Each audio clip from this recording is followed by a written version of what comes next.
Hey everyone, and welcome to today's Explainer. We're going to be looking at something so profoundly ubiquitous that, honestly, we almost take it for granted.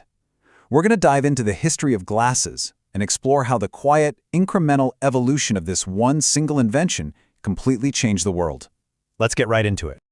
All right, I want you to try something with me for just a second. Imagine waking up tomorrow morning, opening your eyes and seeing literally nothing but a blur. Like the vibrant colors are there, sure, but shapes completely lack definition. The words on the page of your favorite book, they look like nothing more than soft shadows. The people walking past you on the street are just vague shapes without faces. For millions of people throughout history, this wasn't some hypothetical imagination exercise. It was just their everyday reality. There are absolutely no solutions. If your eyes were weak, life was just full of difficulty and struggle. But humanity's longest-standing problem eventually found a solution. We're going to trace this whole timeline today, from the Book of Optics in 965 to the first frames in 1285, adding arms in the 1600s, bifocals in the 1700s, all the way to mass production in the 1800s. We're tracking the patient jumps that brought our world into focus. So, Part 1. A blurry world. Back in this early era, having weak eyes basically meant relying heavily on guessing, or, just physically moving your face right up to whatever you were looking at. To really understand the impact here, think about the micro-level tragedy of aging monks and early scholars. We're talking about people whose entire lives were built around reading, writing, and painstakingly copying important texts by hand day after day, but as they grew older, their eyes naturally weakened. The books they loved so deeply slowly disappeared into this painful, frustrating blur. And because no solutions existed, they simply had to live with it. It was this quiet sadness that stayed with them every single day, caring so deeply about knowledge, but being physically unable to see the pages right in front of them. Moving on to Part 2, First Steps into Focus.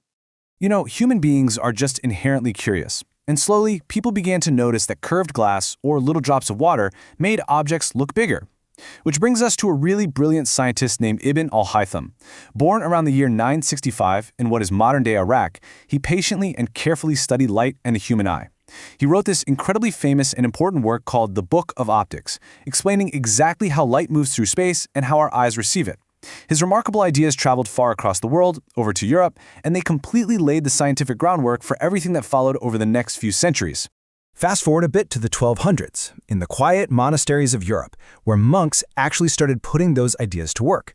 They were experimenting, right? Just looking for ways to read their books more easily. And someone realized that if you placed a smooth, rounded piece of glass directly on top of a page of writing, the letters magnified. They called these reading stones. Now, they didn't have frames or arms yet, but placing these simple stones on text was the very first gentle step toward clear vision. Which brings us to Part 3. Framing the view. So someone out there, and it's kind of a huge bummer that their name is unfortunately lost to history, thought, well, what if we took two of those glass reading stones and placed them inside a frame? These first real glasses, invented in either Pisa or Venice around 1285, were incredibly basic. Literally just two round pieces of glass set inside small wooden or metal rings and joined at the top by a tiny bridge. You had to awkwardly pinch them onto your nose or basically keep one hand occupied holding them up the entire time. But honestly, none of that inconvenience mattered. Imagine the absolute gasp of pure joy when a person held these up and saw the world sharp and real for the very first time. No way you'd care about holding them up.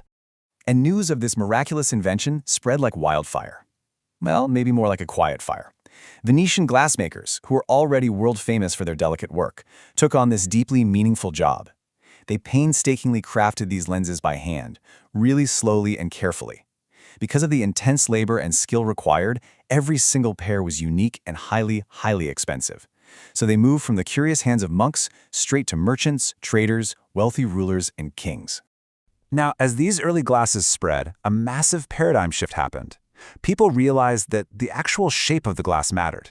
Thicker, rounder lenses helped people who couldn't see up close. Thinner, flatter lenses helped those who couldn't see far away. Actually, scratch that. It wasn't just a magnifying tool anymore. Glasses had to become personal. They had to be customized for each person's unique eyes. This was just a massive realization. All right, Part 4, Perfecting the Design. Over the next few centuries, small, quiet steps steadily improved the design for all-day comfort.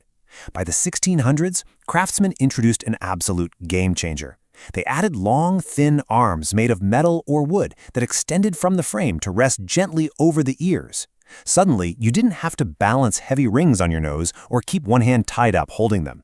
This simple innovation freed people's hands, completely transforming glasses from a clumsy little desk accessory into a comfortable, seamless tool for everyday life. Then we hit the 1700s, which brings us to a wonderfully creative solution by none other than Benjamin Franklin. So Franklin had a super frustrating problem. He couldn't see things nearby, but he also couldn't see things far away. He was constantly swapping between two different pairs of glasses all day long.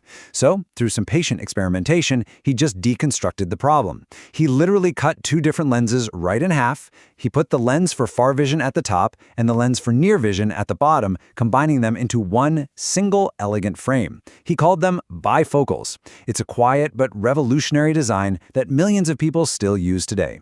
And finally, Part 5, Vision for Everyone. As we roll into the 1800s, the slow, quiet pacing of the previous centuries kicks into high gear with rapid, machine-driven change. The manufacturing revolution completely changed the whole shebang. Suddenly, machines were shaping and polishing lenses way faster and with incredible consistency. And you know what happens when you make things faster and with greater consistency? Costs drop significantly. For the very first time in human history, the wealth barrier was broken. Clear vision wasn't just for kings and wealthy merchants anymore. Ordinary, everyday people could finally afford a pair of glasses. But let's really think about what that meant on a human level. It meant a farmer could actually see his fields and tools clearly. A teacher could read her lessons without pressing the book literally right up to her nose. And most importantly, let's zoom in on a struggling school child. Imagine a kid sitting in a classroom, staring at a blackboard in total confusion, seeing nothing but a soft blur. Learning is impossible. Confidence completely disappears. But handing that child an affordable pair of glasses? Suddenly, the letters are sharp. Their confidence is restored, their confusion is removed, and their entire future is transformed. To put that into perspective today, the macro impact of this is just staggering. Right now, 4 billion people, billion with a B, wear glasses or contact lenses around the world. That is over half of Earth's population. Over half the globe is living more freely, more clearly, and more fully because of the historical steps we just walked through. It is just a stunning payoff to humanity's long journey out of the blur. Which brings us to this really beautiful thought from our source material today. Big changes do not always begin with big moments. They begin with small and quiet observations. I think this perfectly bookends our 1,000-year history. The entire evolution of glasses is a testament to the sheer power of human curiosity, immense patience, and just ordinary people trying to solve ordinary problems, one tiny observation at a time. And you know, this whole grand historical evolution, it connects right back to us, to your own life journey. Every journey of discovery, whether you're inventing a complex lens system or dedicating yourself to learning a new language like English, relies on small steps. You don't need to learn everything at once. Progress happens incrementally, taken with patience, curiosity, and an open heart. So, I'm going to leave you with this thought. We've seen how a simple piece of glass on a page transformed the world over 1,000 years. What small, quiet step will you take today that might change your world tomorrow? Keep learning, keep moving forward, and thank you so much for joining me on today's Explainer. Catch you next time.